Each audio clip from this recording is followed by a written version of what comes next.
the next of the major signs, and that is the issue of Yajuj and Majuj.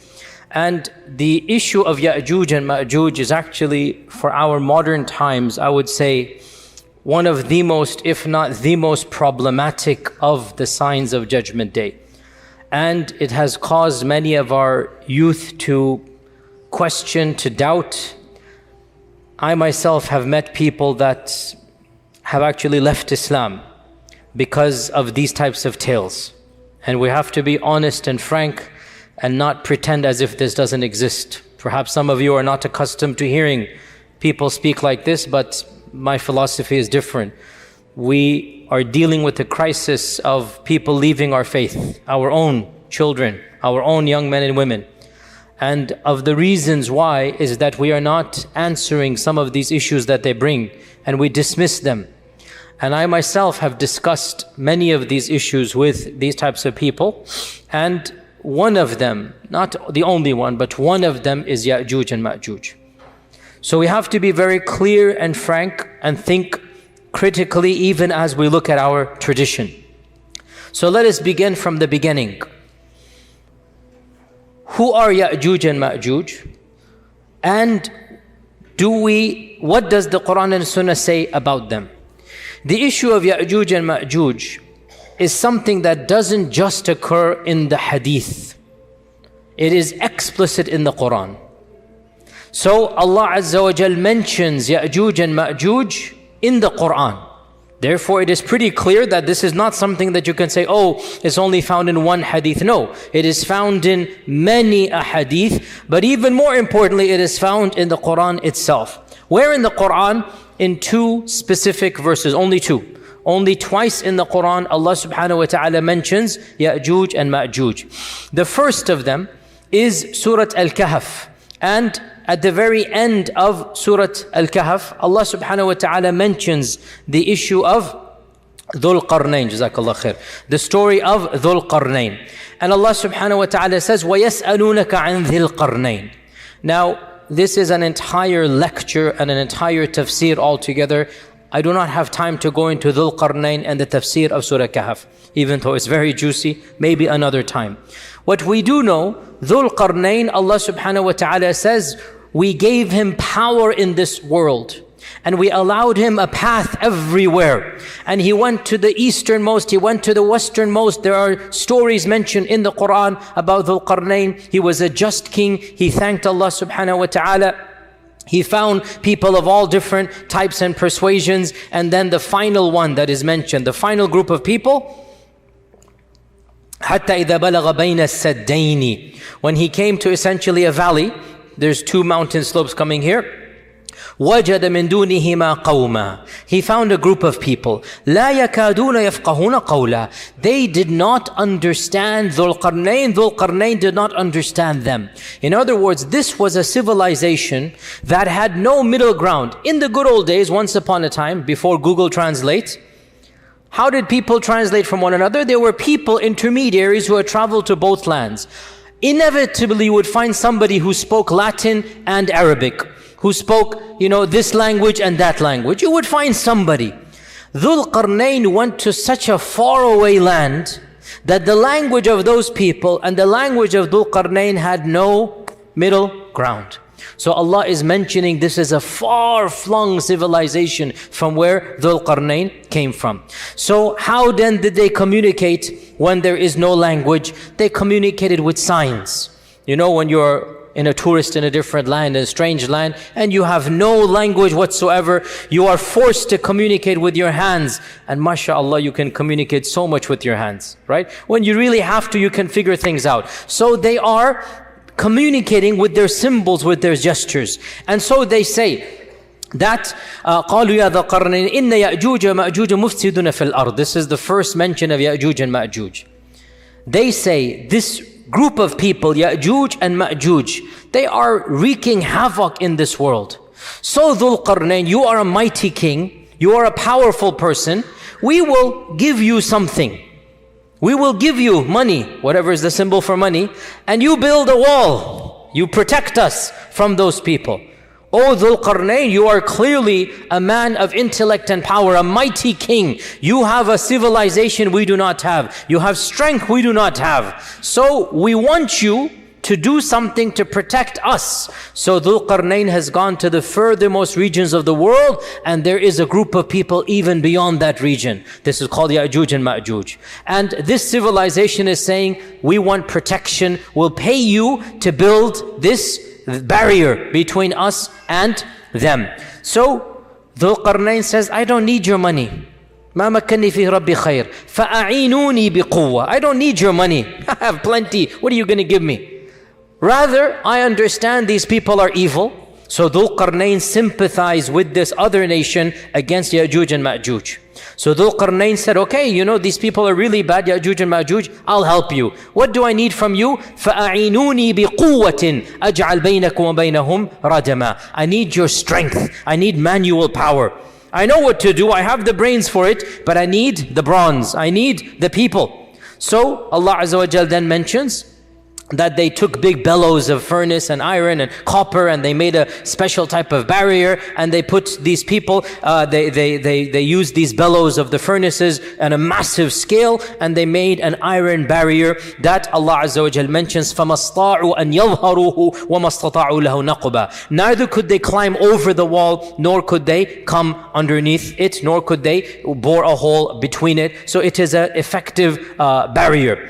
قَالَ هَذَا رَحْمَةٌ مِّن رَبِّي. Dhul Qarnayn, when he saw what he had done, he said, this is from Allah. Allah has blessed me. Allah has given me this. It's not from me. It is from Allah subhanahu wa ta'ala. Then either Dhul Qarnayn or Allah is speaking. We don't know which one. فَإِذَا جَاءَ وَعْدُ رَبِّي. Most likely it is Dhul Qarnayn or an angel or somebody is saying this. But this wall is temporary. When the command of Allah comes, then this wall will be of no use. It will be gone. وَتَرَكْنَا بَعْضَهُمْ يَوْمَئِذٍ يَمُوجُ فِي بَعْضٍ. And on that day, these groups will be like waves, just intermixing amongst one another, and the trumpet will be blown. So this is the first mention of Dhul Qarnayn, and it deals with the wall, the first mention of Yajuj and Majuj, and it deals with the wall that was built by Dhul Qarnayn. The next mention of Yajuj and Majuj is Surah Al-Anbiya verses 92 to 97. Surah Al-Anbiya verses 92 to 97, where Allah subhanahu wa ta'ala mentions in the Qur'an regarding Judgment Day, حَتَّى إِذَا فُتِحَتْ يَأْجُوجُ وَمَأْجُوجُ وَهُمْ مِنْ كُلِّ حَدَبٍ يَنْسِلُونَ. Until finally Yajuj and Majuj will be allowed out. Futihat. They will be allowed out, and they are going to be pouring down from every single, slope, from every mountain. They're going to be coming. وَقْتَرَبَ الْوَعْدُ الْحَقِّ. And judgment will now be asunder, will now be well close. So Yajuj and Majuj are right before Judgment Day. This is pretty clear in the Qur'an. فَإِذَا جَاءَ وَعْدُ رَبِّي in Surah Al-Kahf. Over here, وَقْتَرَبَ الْوَعْدُ الْحَقُّ. And the inevitable hour is coming. So twice in the Qur'an, Allah mentions Yajuj and Majuj, both of them linking it directly to Judgment Day, right before Judgment Day. Now, by the way, who is Dhul Qarnayn? Dhul Qarnayn is an enigmatic figure, and some of our medieval commentators, and then especially the most famous translator of the Quran of the previous century, Abdullah Yusuf Ali, whose impact in the translation was well known. All of us who grew up in the 70s, 80s, 90s, we know Abdullah Yusuf Ali's translation as being the one that had the most impact, even though, long story, but it wasn't very accurate. Number one. Number two, can you believe, this is a completely tangent, Abdullah Yusuf Ali couldn't speak Arabic properly. There's another point, he plagiarized it, but that's a whole different story, not related to our topic here. Nonetheless, his translation went viral, and in his translation and his commentary, he mentions that Dhul Qarnayn is, who does he mention? Alexander. All of you know this, okay? He mentioned Dhul Qarnayn is Alexander the Great. And it kind of spread amongst the masses, and this is what happens, subhanAllah, how thoughts spread, even if they're incorrect. And so many people thought Dhul Qarnayn is Alexander, but this is really almost 100% wrong, for many reasons. Most obviously is that we know a lot about Alexander the Great. We know a lot about him. and he was not a believer in Allah, he was a pagan. He worshipped the idols. And Allah praises Dhul Qarnayn as being a worshipper. And Allah praises Dhul Qarnayn as being a righteous person. And Allah never praises paganism. And Allah never praises someone in this manner. And Allah Azza wa Jal mentions Dhul Qarnayn says, قَالَ هَذَا رَحْمَةٌ مِّن رَبِّي. So Alexander, really almost impossible. Some modern commentators have said that it is the Persian King Cyrus, who ruled from around 600 to 530 BC. So we're talking about 2,600 years ago, the Persian King Cyrus. And Cyrus, they say he's a candidate because he ruled over perhaps the largest empire the world has ever seen, or maybe the second or third largest. You know, there have been these massive empires. Alexander the Great probably did rule over the most largest empire, but temporarily. The Muslims, by the way, ruled over the largest for the longest period of time. But that's a different thing. Alexander, for a period of time, had more, but it fizzled out with his death. The benefit or the beauty of Islam is that wherever the Muslims went, Islam remained, and Islam and the Muslim civilization was the largest, but it wasn't unified as solid, if you like, as it was under Alexander. So they say Cyrus. But firstly, there are a number of things that don't match up. And secondly, once again, Cyrus was a clear-cut pagan. There is a third theory that I personally am very sympathetic to. But these are just theories in the end of the day. If you don't like it or you like it, it doesn't matter. It's just my opinion or the opinion of some modern scholars. If Dhul Qarnayn were a historic figure, what do I mean by historic? I mean somebody whom we know. Because it is always possible that Dhul Qarnayn is pre-history, pre-recorded history, because recorded history begins around 4,000 years ago. Before that, we don't really have records. Before that, it's just unknown. It's a big black box. Perhaps Dhul Qarnayn is of that time frame. Allah knows. As for recorded history, it goes back around 4,000, roughly 4,000 years or a bit more than that. And we know pretty much all of the massive empires and the great kings of that time frame. If Dhul Qarnayn was one of the kings of this era, then we should know about him in terms of recorded history. Humanity would have known of these types of great kings who have conquered large swaths of the earth. So another candidate that I am personally very sympathetic to is the Persian Emperor Darius, the Persian Emperor Darius, who ruled 550 to 486 BC. And Darius ruled over most of the known world at that time, most of what we now call Asia Minor, the Caucasus, the Balkans, Central Asia, even Egypt, North Africa. He had a massive empire, and he himself traveled to the furthest east and the furthest west. And he led expeditions in his entire kingdom. And he fought against the Egyptians, he fought against the Chinese, he fought against or the people of that region, call them what you will, but he fought against all of these people. And what is interesting about Darius, unlike Cyrus and definitely unlike Alexander, Darius was a monotheist. In contrast to the people before him and after him, we know from the books of history that Darius was an ardent monotheist. He was a strict believer in one God. He was beloved to his people. He had the reputation of being a just king. And we have records of Darius. We have inscriptions to this day of Darius in which he is saying, I am the king, Darius and whatnot, whom God has given power, whom God has bestowed power to. In other words, هَذَا رَحْمَةٌ مِّن رَبِّي. Literally, God has blessed me with this power. It is very rare to find an ancient king who basically, Fir'aun said, أَنَا رَبُّكُمُ الْأَعْلَى. Right? It is very rare to find an ancient king who is saying, look, I am a king, but the one above is the one who made me the king. He is the one who gave this to me. So, and by the way, there's also a very enigmatic inscription of Darius in which he is depicted as having two horns as well. So that kind of adds a little bit of a spice, to the whole mix there, that Darius seems to be a likely candidate, and he was an ardent believer. Now, some can say, for those of you who know your history, but Darius was a Zoroastrian. And we say, well, there was no Islam per se at this point in time. We're talking 2,000 years ago. And Darius believed in the one supreme God that they called Ahura Mazda. And that was their name for them, but it was one God that they believed in. So Allah knows best. We are not 100% sure in any case. And it is also possible that Dhul Qarnayn could be somebody in recorded history whom we don't know. But that seems a bit difficult to swallow for someone like me. But those of you who wish to, they can do that. But you have two main options in my opinion. Either it's one of these historic figures or it's pre-recorded history. But then the issue comes again to make the issue more enigmatic. Generally speaking, Quranic history is recorded history. Yani only Nuh and some are pre-history. Otherwise, Ibrahim, Ismail, Ishaq, the rest of them, they're basically in the time frame that most civilization is known. So Allah Ta'ala knows best. In any case, Dhul Qarnayn is called Dhul Qarnayn according to our tradition, either because he had 2 streaks of white hair, or because he wore a helmet with 2 horns, and Darius is depicted as 2 horns, or because he went to the east and the west. So the Qarn here is east and west, so the owner of the east and the west. So this is the notion of Dhul Qarnayn. Now we're going to get to Yajuj and Majuj. Before I talk about my own understandings and whatnot, let's see what else is mentioned. So this is Yajuj and Majuj in the Qur'an. We don't have much about them other than they seem to be a race of savages. They seem to be a race that is barbaric, killing, looting, plundering. And Dhul Qarnayn, who has never met them, is sympathetic that these people are bad. He just wants to build a wall to protect these strangers from Dhul Qarnayn. So what does the Hadith say?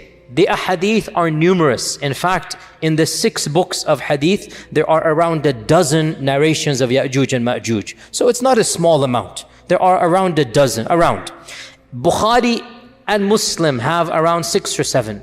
So it is mentioned in the most authentic books, Yajuj and Majuj. The concept of Yajuj and Majuj is found in our tradition.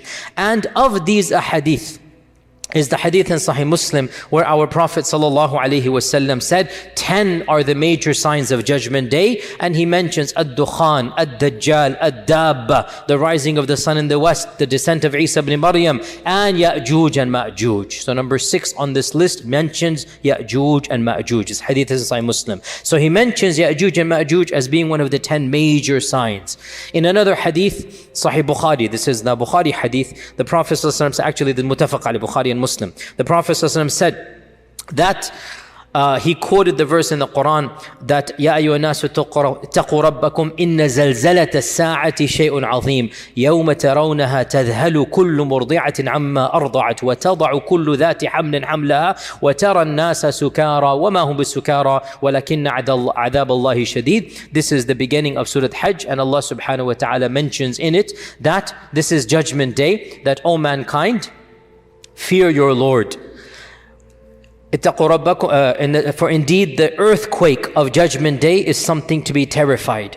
On that day you will see people, the woman will, the mother will neglect her breastfeeding child, and people will walk around as if they are drunk, but they are not drunk, but the punishment of Allah is severe.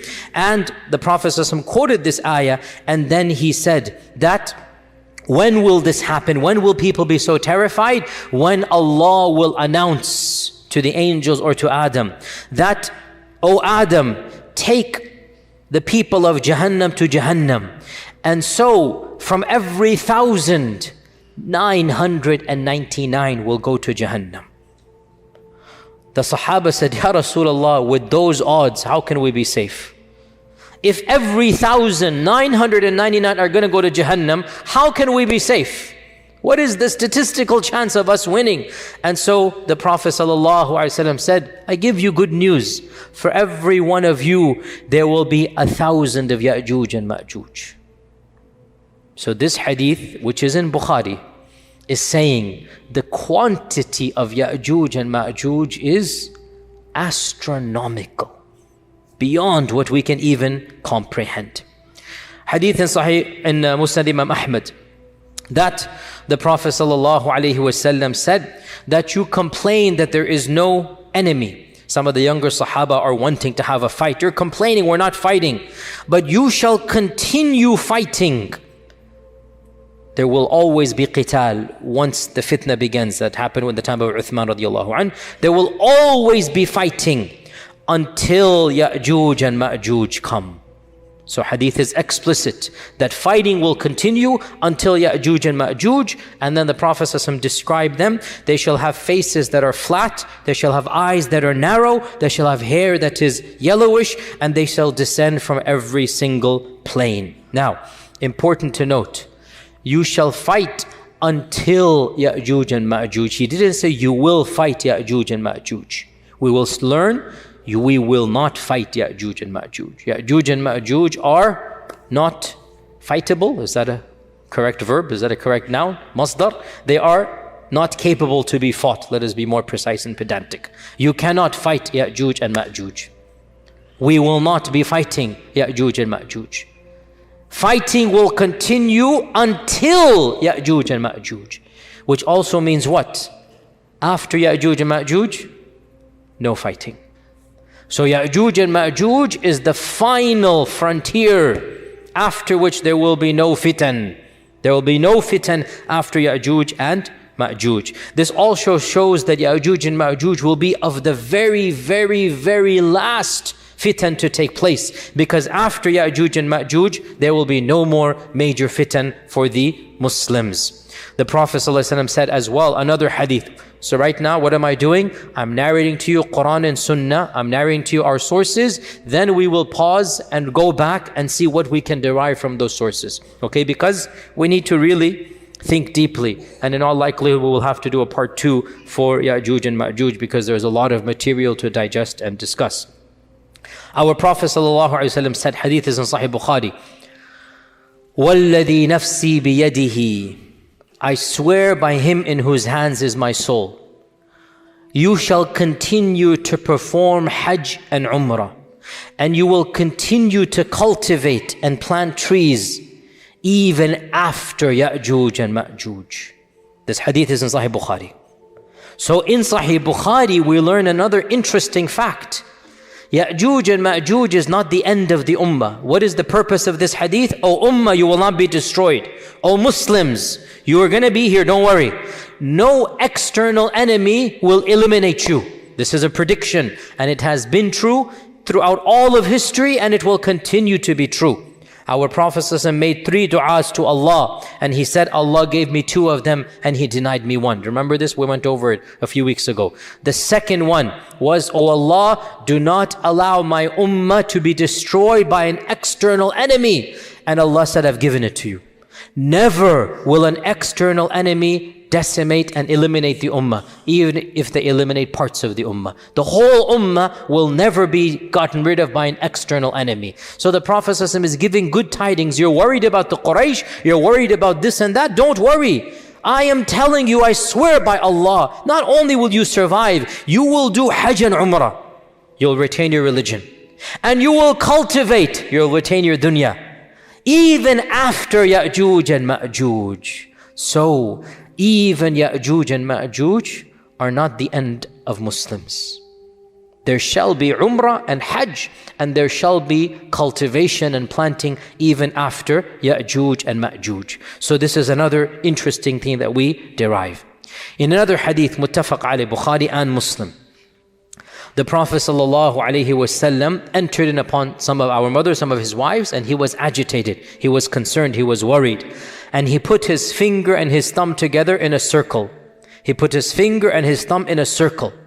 And he said that, La ilaha illallah, waylul lil Arab min sharrin qad iqtarab.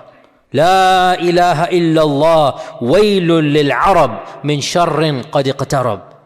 La ilaha illallah, woe to the Arabs. And this means Muslims, because at that time all the Muslims were Arabs. Woe to the Muslims, woe to the Arabs, from an evil that has now come very close. What is this evil? Salama asked, what is this evil? He said, today a hole of this size, hence the ishara, has been opened up from the wall of Yajuj and Majuj. Now this hadith is muttafaq alayh, the highest level of authenticity for us. Today, a hole of this size has been opened up from the wall of Yajuj and Majuj.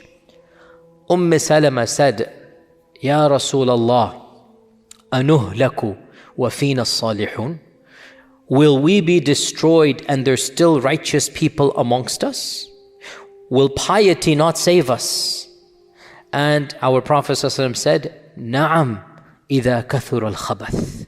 Yes, even if they're still pious people, but if filth is prevalent everywhere, the piety of some individuals will not protect you. It might protect them on Judgment Day. It might protect them. In fact, it will protect them on Judgment Day. But societies will not be protected when corruption and evil and fitna and licentiousness and nudity and fahisha is rampant everywhere. The piety of a few folks will not prevent the adhab of Allah from coming. Nasallallahu as-salama wal afiyah. If you understand this hadith, then you should make sure you are at least pious. So this hadith tells us that Yajuj and Majuj's wall has a hole this size in the lifetime of the Prophet sallallahu alaihi wasallam. Hadith in Tirmidhi, in which Abu Hurairah narrates that every single day Yajuj and Majuj try to dig out. And every day they are met with an angel. And the angel tells them, enough for today, go back. And so they go back until finally, on the final day, the angel mentions the famous phrase, Insha'Allah, come back. And the next day when they come back, so the narration is very long, it basically means every day they come back and they find all of the work that they have done goes back to nothing. They have to start from the beginning again. Until the last day when they find they come back, the work of yesterday is still there. They still are carved in. So now they start from where they left off and they break through. So this is a hadith that mentions that Yajuj and Majuj are carving every day, and that every single day they get to a place until the angel turns them back. In another hadith in Sahih Muslim, we learn that after the Dajjal is killed, Isa will congratulate his followers and give consolation to his followers. And within that time frame, or a very short time frame, Allah will inspire Isa that a new group has come, Ibadan li, creations of mine have come, no one can fight them. No one can fight them. So take my servants and go to Jabal Tur, go to Mount Tur and protect them over there. Then Allah will send Yajuj and Majuj out, and so Isa and the Muslims will not see them. They will be protected in the caves of Turi Sayna somewhere. Wherever Musa was or in that region, there will be protected over there. Now, in this hadith, we learn that Yajuj and Majuj are so dangerous, so evil, that Allah Himself says, nobody can fight them. Interestingly enough, this army has just fought the Dajjal. This army has just fought the Dajjal, and they have won over the Dajjal. And they are told, you cannot fight Yajuj and Majuj. In fact, it is so bad that Allah protects them even from seeing Yajuj and Majuj.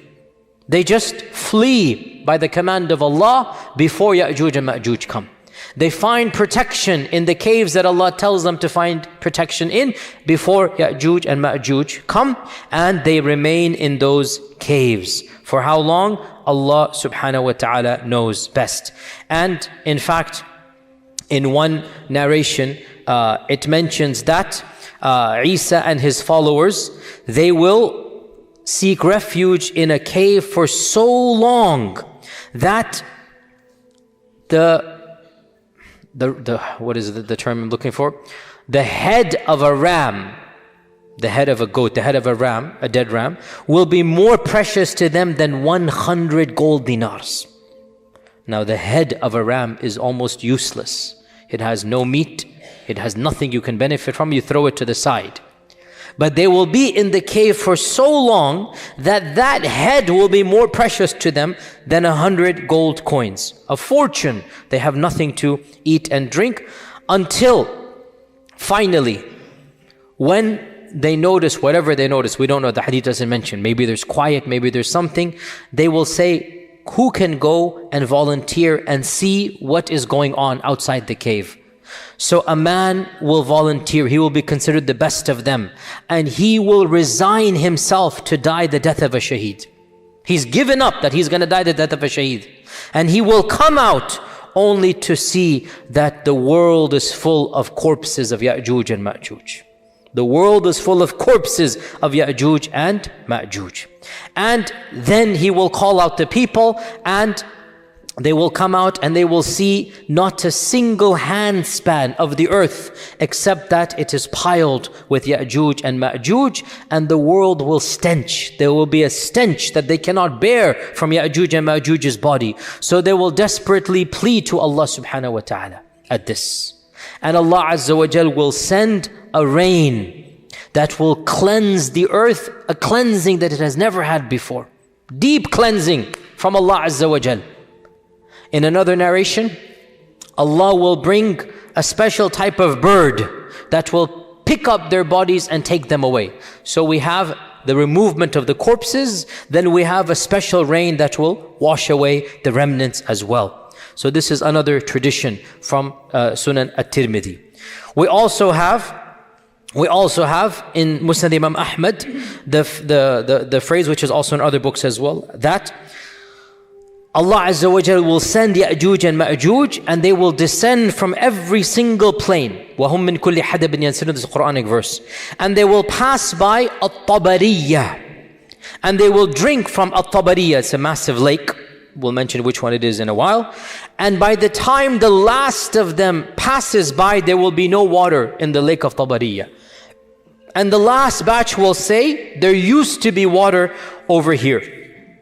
And Isa and his followers will remain trapped in a cave until the head of a lamb is more precious than 100 gold coins, as I mentioned this also in Tirmidhi. Then they will make dua to Allah to save them from Yajuj and Majuj. So Allah will send a disease against them. Yajuj and Majuj will not be killed with the sword. Allah will send a disease against them that will attack their necks, and they will die the death of one person. When one of them dies, all of them die. It is a simultaneous death. The death of one person. These billions or millions or hundreds of millions of people, they will die instantaneously, the death of one person.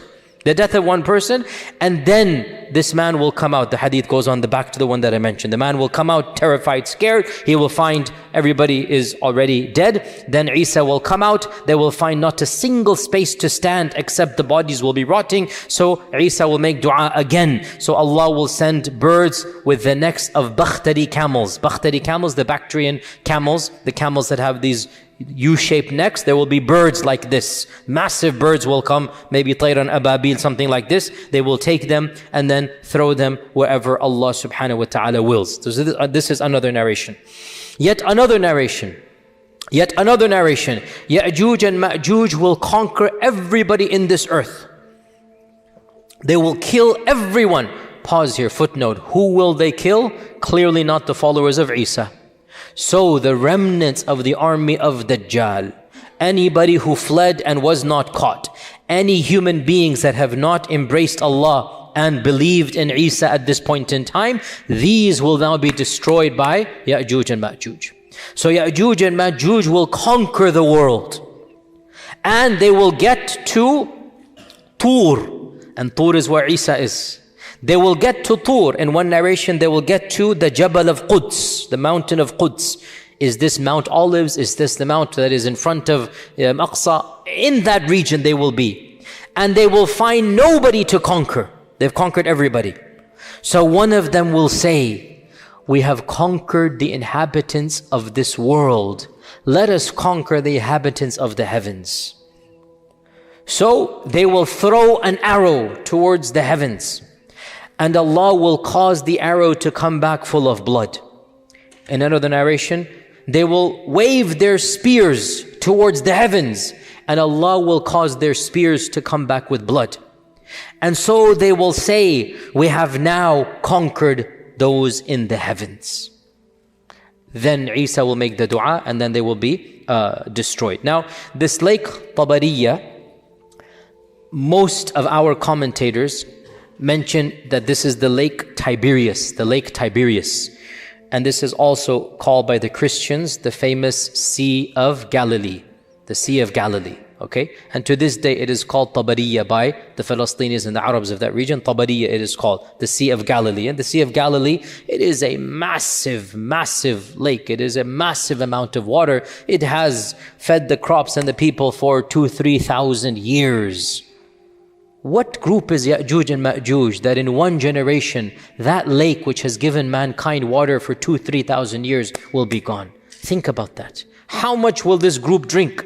How much will they, I have seen Tabari, like many of you have been to the Sea of Galilee. If you go to that land, you see it. It's like a mini ocean. That's why it's called the Sea of Galilee. It's like a mini ocean, even though it's not a sea technically, but it looks like it. It's massive. You can barely see. You can see, but you can barely see the end.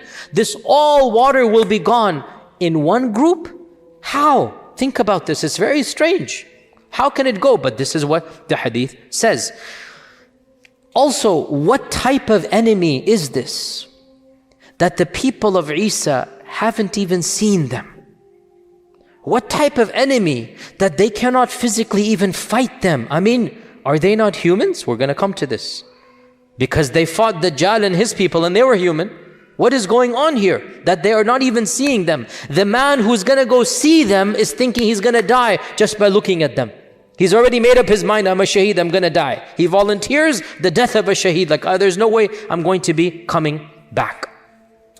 So we also have in a number of traditions as well, what demonstrates their quantity is that the Prophet ﷺ said that the Muslims will use the weapons and the armor of Yajuj and Majuj for many years to come. So they will get this stuff. In one hadith, in Musnad Imam Ahmad, he said, the beasts of the earth will grow fat and feed themselves for many years from Yajuj and Majuj. So the corpses will be so much that Yajuj and Majuj will fertilize the earth. And from this fertilization, there shall be a time of great opulence in terms of food. Perhaps the most opulent time in the history of mankind will take place. Where our Prophet ﷺ said, one pomegranate, one rumman will feed an entire tribe. And one leg of lamb will be enough for a large group of people. In other words, things are going to change. Small quantities, or maybe it's not small. Maybe the rumman will be a massive amount. Maybe things are going to change. And again, we're going to come back to these interpretations because they're all cryptic phrases and perhaps we can rethink through them, if only to save the iman of our young men and women who are rethinking through these things as well. In Sunan Ibn Majah, the Prophet ﷺ said, when you see this happen, Yajuj and Majuj, when you see Yajuj and Majuj happen, then expect the hour to come, expect judgment day, expect qiyamah, just like the pregnant lady at the end of her labor is just waiting for the cry and she surprises the family when she goes into the pangs of labor. In other words, at that very end stage, right? Everybody's waiting. When will the water break? When will the pangs begin? And when it happens, everybody goes into panic mode. The Prophet gave this example. When you see Yajuj and Majuj, this is the pregnant lady about to give birth. Nobody knows exactly when, but it's on alert. Oh, husbands, remember that time frame of your life, 24-hour alert, remember that? That is what the Prophet is talking about. That, those of you who are not married, make dua, make it easy, inshallah. That, at that time frame, you're just waiting. When is it going to happen? You're anxious. What's it? So the Prophet is giving a metaphor that every family knows this. That time frame is tense. You don't know, you're expecting. So the Prophet said, when you see Yajuj and Majuj, that's the time frame. Just like that pregnant lady will be given birth at that time. Now, what do our classical scholars say about Yajuj and Majuj? So, firstly, is the term Arabic or is it non-Arabic? Our scholars, some of them said that the term is Arabic and it comes from ajja. Ajja ya'ujju ajjan. So, ajja means to kindle fire. Ajja means when the fire spurns outwards. However, in my humble opinion, it is not sound to read in Arabic meanings to proper nouns that are found in the Qur'an and Sunnah. because Arabic is a language that has come, in the time of our Prophet, it reached its pinnacle, but it wasn't around 10,000 years ago. It was another language back then. If you know the study of linguistics, if you know language, languages evolve. Languages are things that are fluid. Language never stays the same. It is something that comes and goes, and all languages are interconnected in the great family of languages, and you have these, language bundles, if you like, the Afro-Asiatic language, the Semitic and Hebrew languages, the Romance languages. You have these language bundles that are all interconnected, and interestingly enough, footnote here, they all go back to one language. There is the mother of all languages. And why are we talking about languages? Let's get back to Yajuj and Majuj. So they say that Yajuj and Majuj goes to Arabic, and I say, I'm not buying it. It's a classical noun. It has very little to do with Arabic. As well, the term Yajuj and Majuj is found in pre-Islamic literature, Gog and Magog. It is found, it is pre-Islamic, Gog and Magog. And it is mentioned in the Old Testament, Gog and Magog, and in the New Testament. The book of Revelations mentions the release of Gog and Magog, that Gog and Magog are going to gather for the battle. So this is in the book of Revelations, and this predates Islam. So there's references to Gog and Magog that they're going to gather for the great battle as well. So the Old Testament mentions Gog and Magog, the New Testament mentions Gog and Magog, and the Midrash mentions Gog and Magog. What is the Midrash?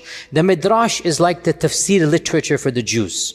The Midrash is the commentary on the Torah, and it consists of legends and fables that go back many, many centuries before Islam. You have the Babylonian Midrash, you have other Midrashic texts. So the Midrash is pre-Islamic Jewish exegesis. It is tafsir literature that is ancient. It's not the Torah. It is the commentary of the Torah that the ancient sages, the rabbis, the ulama of the past, they commented on. And in the Midrash, you find some very, very interesting literature, which is not the time to go into, but there are parallels with the Qur'an and Sunnah, which you can, anyway, let's not go down there. So where are we? So, Midrash. The Midrash mentions Gog and Magog.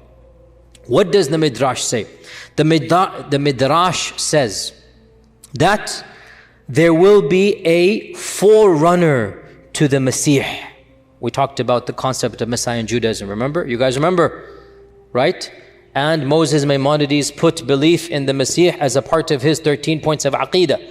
Is it the 11th or the 12th point? We're going to believe in the Messiah. A day will come when the Messiah will come. It is a part of Jewish literature. What I didn't tell you in that class 2 weeks ago, because it's not related, but now I should have mentioned it in hindsight, they actually, or some segments of Judaism, believe in two types of Messiah, the minor Messiah and the major Messiah. Now that we're talking about Gog and Magog, I have to bring this up. So they say that there will be a forerunner to the real Messiah.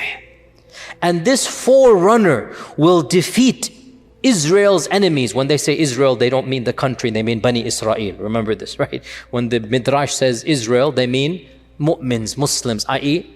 Jews from their perspective. You understand? They don't mean the country. So they say that this Jewish messianic precursor, the minor Messiah, will defeat Israel's enemies, Gog and Magog, and then the real Messiah will come, and then judgment will take place, and then the righteous will be rewarded, meaning with Jannah, if that's their reward. Now, this is interesting because this is Midrashic literature, and it mentions two figures. And it mentions Gog and Magog, and it mentions Judgment Day, all in the same paragraph. Allahu A'lam, we have the Mahdi, we have the Messiah, we have Gog and Magog, we have Yawm al-Qiyamah, all in the same paragraph as well. We find those things. Now, I did mention briefly there are two ways to interpret these things. If you're a secular, agnostic, atheist, if you're a person who believes in history and not God, then you will say, look, Muslims, Jews, they are taking from one another, right? And that's the standard interpretation of modern day academics. The Great Flood is a myth that transcends all civilizations according to modern historians. As I had mentioned, I think earlier, the Great Flood is a myth. I'm saying as a secular historian, it is a myth that transcends all civilizations. Every civilization believes in a Great Flood. You can analyze this and say, okay, this means it's a common folklore literature. The Old Testament has it, the Qur'an has it, native Indians has it, the Aborigines have it. So there is a myth of a Great Flood. Or you can flip it around 180 degrees And you can say, the reason why all of these civilizations have the myth of the Great Flood is because it's not a myth, it's a fact. You can flip it around, and that's what we would do. So the fact that the Midrash mentions the pre-Messiah, Gog and Magog, the Messiah, qiyamah, and Islam mentions it, could be the source is the same. Maybe that's why there's so much parallel between the two. So Gog and Magog is mentioned, we said, in the Qur'an and Sunnah. It is mentioned in the Old and New Testament. It is mentioned in Midrashic literature. How have our historians understood Gog and Magog, Yajuj and Majuj? Ibn Kathir mentions, let's try to finish this up today because I don't want to go too late. Ibn Kathir mentions that Yajuj and Majuj are from the children of Adam. They are Bani Adam. They are not an alien species. They are flesh and blood like us. And some of our early historians, and this is not Qur'an and Sunnah, this is just folklore and history, they say Yajuj and Majuj goes back to Yafith ibn Nuh. Yafith ibn Nuh. Now, this motif is biblical and it is found in the Tabi'un. It's not in the Qur'an and Sunnah. It is biblical and we find it in our early history. And that is that Noah had 3 sons. Sam and Ham and Yafith. This is a common motif that is found in the Old Testament.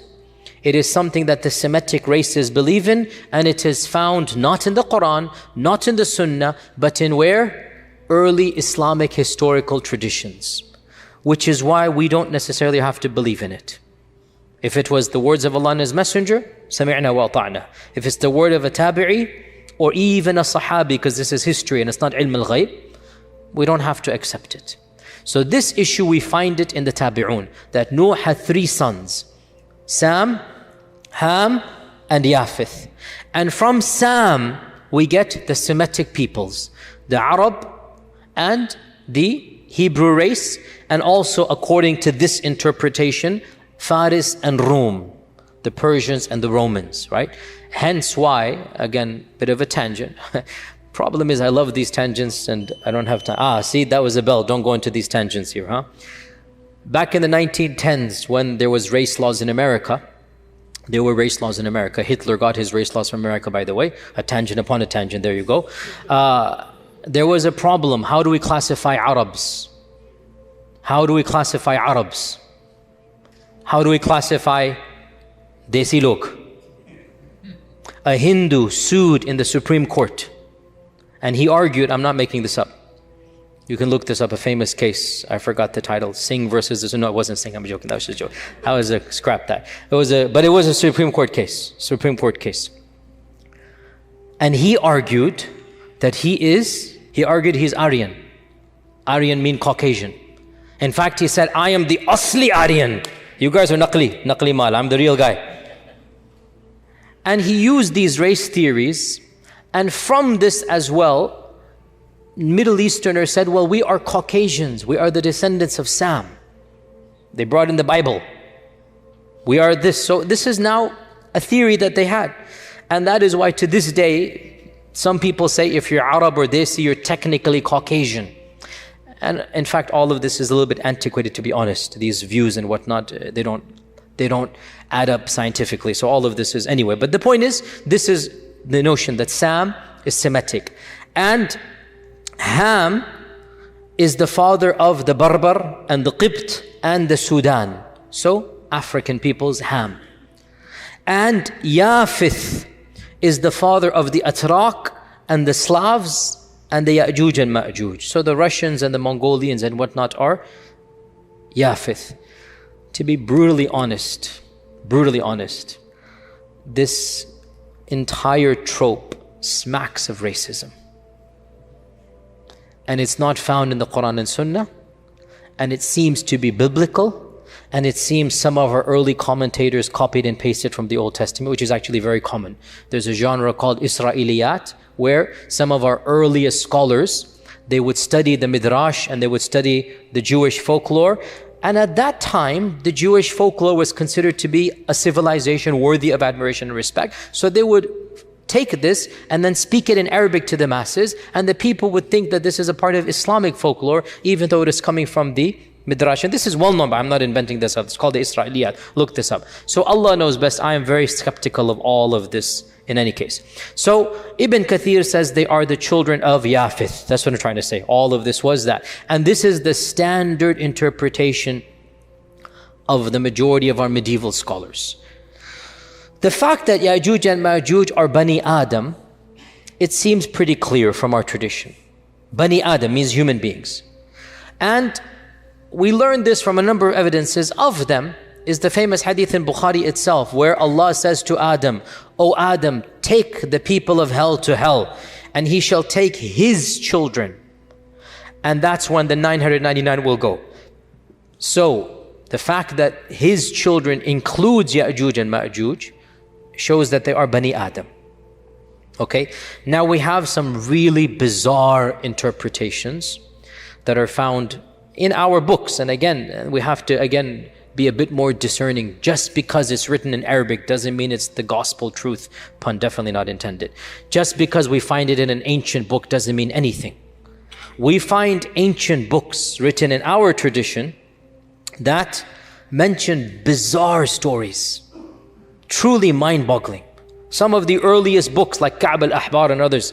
And there is a tradition found that once Adam had a wet dream and his fluid fell on the earth, and that earth sprouted forth and it became Yajuj and Majuj. So we find this in our folklore, and we find it in respectable medieval books. And that's why, dear Muslims, we do need to be critical of our own tradition. We do need to be. Our ancient scholars were not infallible. We respect them, wallahi we do. But they were people of their time and place, and we need to look at it in our time and place and be cognizant of their humanness as we are cognizant of our humanity as well. So this is also found that Yajuj and Majuj are Bani Adam but not Bani Hawa. Go figure. In any case, getting back to Yajuj and Majuj, time is so limited, I have so much to say. Let's see if we can summarize this. To be brutally honest, standard medieval interpretation of Yajuj and Majuj is the following. This is what you find in Ibn Kathir. You find it in the tafsir literature of As-Samarqandi and of Al-Tha'labi. And basically, this is the mainstream interpretation for our classical and middle ages of Islam. Ever since the beginning of writing tafsir, let's say 300-400 Hijrah, up until pre-modernity, up until going to CE 1800s or whatnot. If you look at any book of tafsir, any book of history, the notion was the following. Yajuj and Majuj are a bizarre, exotic tribe in the nether regions of the world that have been trapped by Dhul Qarnayn thousands of years ago, and they're still trapped to this day. And quite a few medieval historians have reported that I know of a friend of mine who traveled to the end of the world and he saw with his own eyes the wall of Yajuj and Majuj. We find this in respectable Islamic books.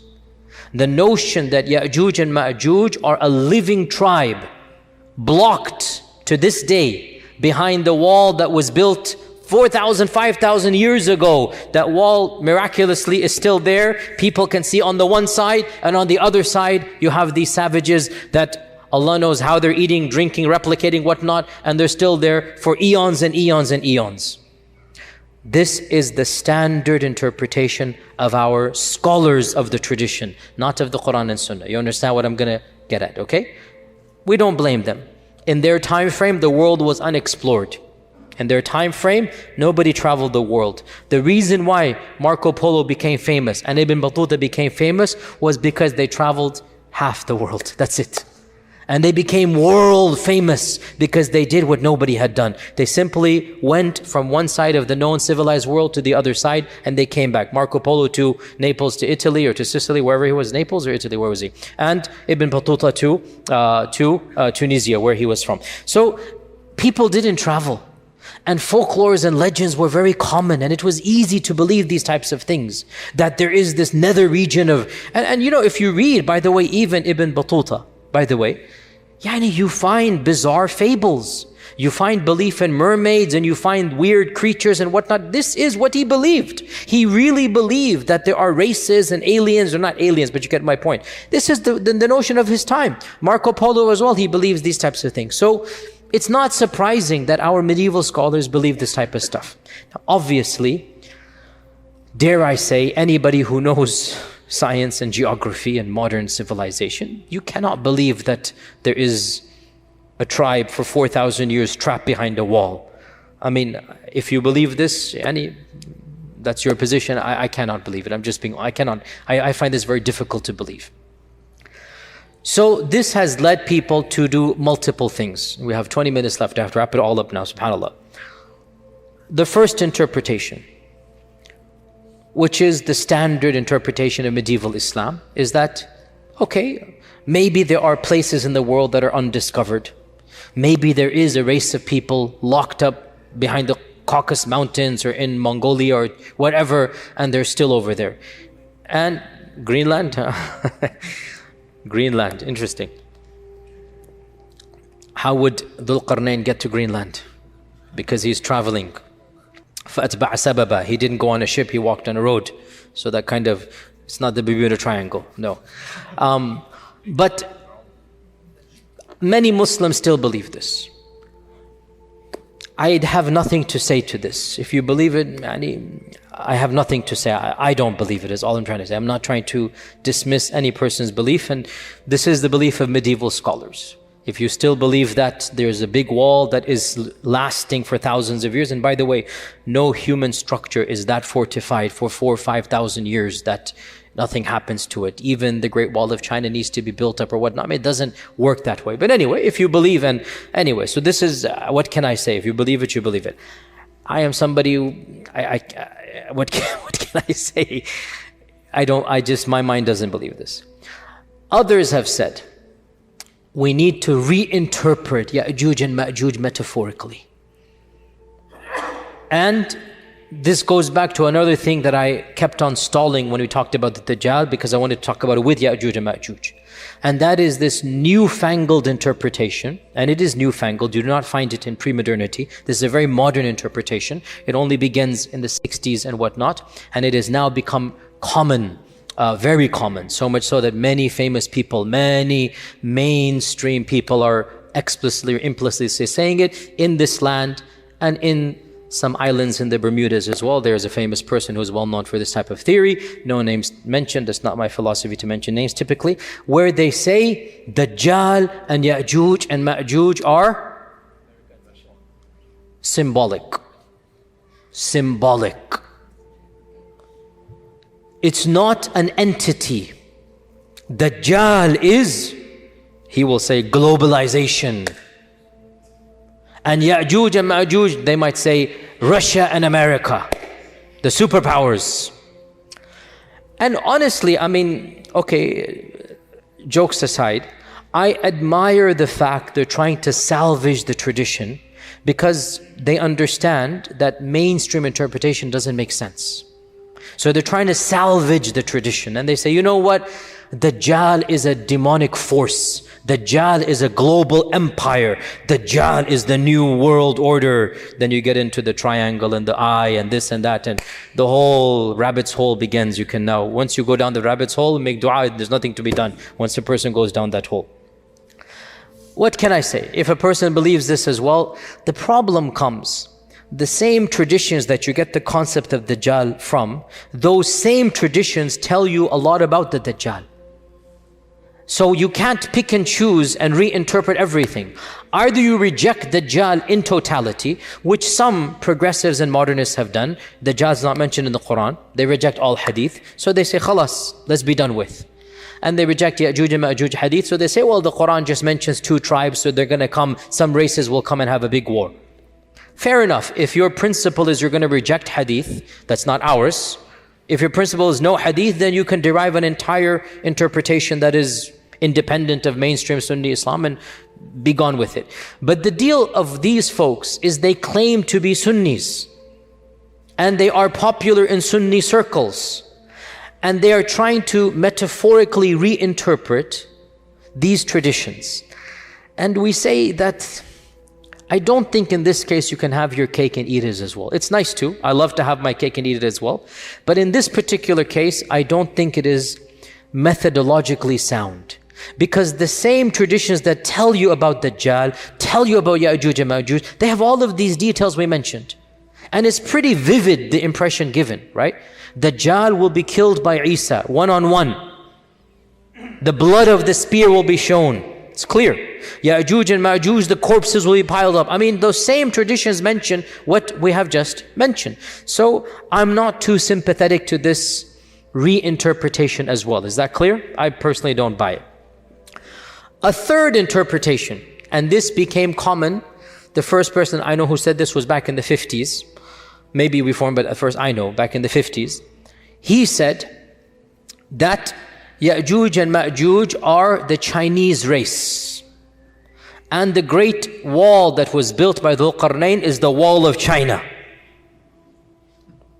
And this notion spread as well back in that era, because he as well, the scholar, again I grant him credit that he realized the traditional interpretation doesn't make sense. So he said, we need to rethink through this. So he attempted to rethink through, and frankly, for his time and place, it was a bold move because he was criticized by mainstream Sunnism. Mainstream Sunni scholars said, no, we believe in this and that. But he wanted to, again, salvage the tradition. Of course, what is the problem with believing that Yajuj and Majuj are the Chinese folks and the Great Wall in the Qur'an is the Great Wall of China? What is the problem with, where does one begin? There are so many problems with this interpretation. I mean, of the problems of this interpretation is that we know exactly who built the Great Wall. And he wasn't a believer in Allah. Jin Shu Shuao, he wasn't a believer in Allah, the famous emperor. He was one of the pagans of the, Shinto, whatever religion it was. And the Great Wall was actually built to protect the Chinese people from within, not from without. And the Great Wall is not a barrier that is impenetrable. People go in and out all the time. In fact, gasp, shock, I myself have gone in and out of the Great Wall. I in fact did a video that went viral 2 years ago. I took a group to China 3 years ago. And I stood on the Great Wall, and I have a video, YouTube clip. Is the Great Wall of China the wall of Yajuj and Majuj? You can look at it yourself. And I said, no, it's not, don't worry. It's not the Great Wall of there. So, this as well, it doesn't make sense, neither heads nor tails, Nasar Naper, literally, neither heads nor tails, doesn't make any sense. The wall of Yajuj and Majuj is not the wall of China in any stretch of the imagination. It doesn't make sense as well. Where does this leave us? Another group says, and this is something that I have heard myself, some ulama say, that perhaps Yajuj and Majuj are not on earth but under earth.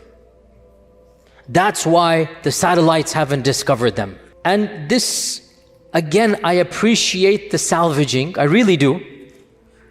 But how can human beings survive? No vegetation, no plants with the sun, no oxygen, food, drink, thousands of years. And according to these traditions, we're talking about gazillions of people. What is the answer to this conundrum of Yajuj and Majuj? I will disappoint you by saying there is no clear-cut answer. But wallahi, to struggle with the truth and to admit the struggle is a safer position than to invent something that is far-fetched and then pretend that it is answering the problems. I don't have a solution to Yajuj and Majuj. I am personally skeptical, maybe because of my own upbringing and I have a degree in engineering. I understand mathematics and chemistry and geology, and I just find it. Now, you can quote back, Allah ala kulli shayin qadir. And I say, indeed, Allah ala kulli shayin qadir. But are we obliged to believe that Yajuj and Majuj are billions of people under the earth? This is my point. If the text told us explicitly, sami'na wa ata'na. But when the texts don't tell us this, can we rethink through and say this? So I conclude with two opinions. The first of which is plausible, the second of which is even embarrassing to mention, but I will mention it. As for the plausible one, Allah knows best. Perhaps, this notion of a living tribe of Yajuj and Majuj is not correct. Because if you look at all of the traditions, there is only one tradition that is in Tirmidhi with one isnad that mentions the Yajuj and Majuj are daily digging. And every single day they're told to go back. All the other traditions don't mention a living Yajuj and Majuj. As for the hadith in Bukhari that the wall has been opened, that could be a wall. It could be, in this case, see to what level of metaphor is allowed? Ijtihadi. If it were to be said, a wall has been opened is a metaphor that indeed Yajuj and Majuj is now closer to you. Personally, I don't see this as that much of a stretch than to interpret all the hadith to mean Yajuj and Majuj are symbolic in nature. But again, it's ijtihadi. The only tradition that mentions Yajuj and Majuj are alive right now, and they are digging through every single day, is a solitary narration in Tirmidhi and also in other books, but the same isnad. And I did my research for this because this is problematic, and I have to say I was relieved to find classical scholars, some of them did problematize this hadith. Ibn Kathir amongst them, who said that this tradition seems to be it's an illah or a hidden defect, that it is not from the Prophet ﷺ. It might be coming from the Israeliyat, because Abu Huraira also studied with Ka'b al-Ahbar. Ka'b al-Ahbar was the son of a rabbi, and he would narrate Israeliyat, and Abu Huraira would listen to him and narrate, and one of the students of Abu Huraira assumed it to be from the Prophet ﷺ. This is Ibn Kathir saying this, not me. So he said, perhaps this is from the Israeliyat. And this is what I firmly believe, simply because it is highly problematic to posit that there are billions of people somewhere in today's world clawing away. So the first interpretation, which is posited by a group of people, let's just leave it like that. A very wise person once said, let's just leave it like that. The first interpretation is that Yajuj and Majuj are a group of people that will come towards the end of times. And they will wreak havoc and do this and that. So we get ourselves out of the problem of them being alive right now. And as for the wall of Dhul Qarnayn, there was maybe their biological ancestors, maybe some other tribe that had those characteristics, and they were trapped by Dhul Qarnayn. That did happen. But we don't have to affirm that they are still trapped 5,000 years later. Rather, maybe their descendants, maybe people similar to them, so they are called Yajuj and Majuj, are them. This is the first interpretation. And I am very sympathetic to it, and it solves many of our problems. There is another interpretation which I hesitate to even verbalize. And I will tell you honestly, this is not mine. I will honestly tell you, this is something that I am involved in many discussions of this nature with many people and whatnot. And one of my scholarly friends, in a private conversation, so he will not allow me to mention his name, but I am telling you something that don't believe it's coming from me. Okay? You guys ready? Ready? Okay. Don't ascribe this to me, please. Who is it not from? Good. No, from my friend it is from him. Not from Don't do a double negative on me. So we were talking with a group of ulama, a group of students of knowledge, whatnot, call them whatever you will, and we're talking about this problematizing. It is a problem. Wallahi, it's a problem for any rational mind. What are you going to do with Yajuj and Majuj? It's not an easy thing to come around. And even he was hesitant, but he brought it up. He said, let's look at these traditions again. We see that first and foremost, Yajuj and Majuj seem to be human but not human. You see where this is heading. And they seem to be a race of people that cannot be fought. And they seem to be doing things that are bizarre, drinking up all of this water. That's not, humans can't do that. Mentally, they don't seem to be 100% there when they think they can kill the people of the heavens. This isn't normal. This isn't rational. The regular human beings alive, the followers of Isa, are so terrified of this group that they don't even want to see them. They're fleeing away from them. They will not fight them. The hadith mentions they will not be able to be fought. لا يدان أحد من قتالهم. And he mentions, if you look at the popular imagination of our times, you find a genre of literature and horror movies. You see where this is heading. And he mentions the word. And my jaw just dropped and I laughed. I said, are you serious? He goes, hear me out. Don't call them that word. For those who don't know the word, maybe the youngers can tell them later on. Don't call them that word, but the concept.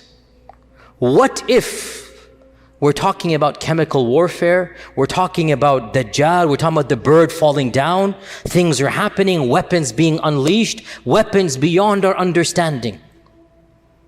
What if the concept is there that these groups of people are human but not quite human? And they're doing all of these things, and everything just started clicking in my head. Check, check, check, check. I'm like, this is so ridiculous. You will never find me saying this in a lecture, and here I am in a lecture saying it. But in any case, Allahu A'lam, frankly, it makes more sense than believing that 1 billion people are somewhere in Timbuktu or Zimbabwe or some faraway land. It makes more sense to me. Because Allahu A'lam at the end of time, also ayas, the key point. They shall die the death of one man. How will they get gotten rid of? Allah will send a disease, some type of antivirus, some type of vaccine. I'm just saying what my friend said.